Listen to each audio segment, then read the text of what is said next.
കൊല്ലം സുധിയുടെ മരണത്തിന് ശേഷമാണ് രേണു അഭിനയം വരുമാന മാർഗമായി സ്വീകരിച്ചത്. അഭിനയത്തിലേക്ക് ഇറങ്ങിയ ശേഷം മ്യൂസിക് വീഡിയോകൾ, ഫോട്ടോഷൂട്ടുകൾ എന്നിവയിലേക്ക് രേണുവിന് ക്ഷണം വരികയായിരുന്നു. 32-കാരിയായ രേണു ഗ്ലാമറസ് ഫോട്ടോകളും ചെയ്യാറുണ്ട്. എന്നാൽ അടുത്തിടെയായി രേണു ചെയ്ത ഫോട്ടോഷൂട്ടുകളും മ്യൂസിക് വീഡിയോകളും വലിയ രീതിയിൽ വിമർശനത്തിന് വിധേയമാക്കുന്നുണ്ട്.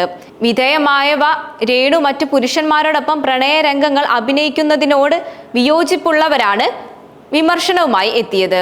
2 കുട്ടികളുടെ അമ്മയായ രേണു എന്തിനാണ് ഗ്ലാമറസ് ഫോട്ടോ ഷൂട്ടുകൾക്ക് സമ്മതം പറയുന്നുവെന്ന ചോദ്യങ്ങളും വിമർശിക്കുന്നവരിൽ നിന്നും ഉയരുന്നുണ്ട്.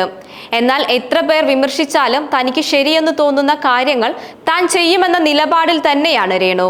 ഇപ്പോഴിതാ രേണുവിനെതിരെ സോഷ്യൽ മീഡിയയിൽ നടക്കുന്ന സൈബർ ബുള്ളിങ്ങിന് എതിരെ സിനിമാ താരവും മോഡലുമായ ജിപ്സ ബീഗം പ്രതികരിക്കുകയാണ്. രേണുവിനെ ആക്രമിക്കുന്നവർ എന്തുകൊണ്ട് ഗ്ലാമർ ഫോട്ടോഷൂട്ട് ചെയ്യുന്ന നടിമാർക്കെതിരെ വാളെടുക്കുന്നില്ല എന്നാണ് മീഡിയയോട് സംസാരിക്കവേ ജിപ്സ ബീഗം ചോദിച്ചത്.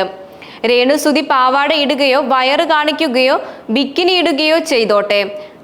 രഹന ഫാത്തിമ തൊട്ട് കൃഷ്ണകുമാറിന്റെ മക്കളെല്ലാം ബിക്കിനിയിട്ട് വരുന്നില്ലേ? അഹാന തൊട്ട് ഏറ്റവും ഇളയ കുട്ടി വരെ ബിക്കിനിയിട്ട് ഫോട്ടോ പോസ്റ്റ് ചെയ്തിട്ടില്ലേ? എന്തുകൊണ്ടാണ് അവരെയൊന്നും ഇതുപോലെ ആക്രമിക്കാത്തത്? രേണുവിന് ചോദിക്കാനും പറയാനും ആരുമില്ലാത്തത് കൊണ്ടാണോ ആക്രമണം ഉണ്ടാക്കുന്നത് എന്നാണ് ബീഗം ചോദിച്ചത്. വീഡിയോ വൈറലായതോടെ ജിപ്സയുടെ വാക്കുകൾ ശരിവെച്ച് കമന്റുകൾ ഏറെ പ്രത്യക്ഷപ്പെടുന്നുമുണ്ട്.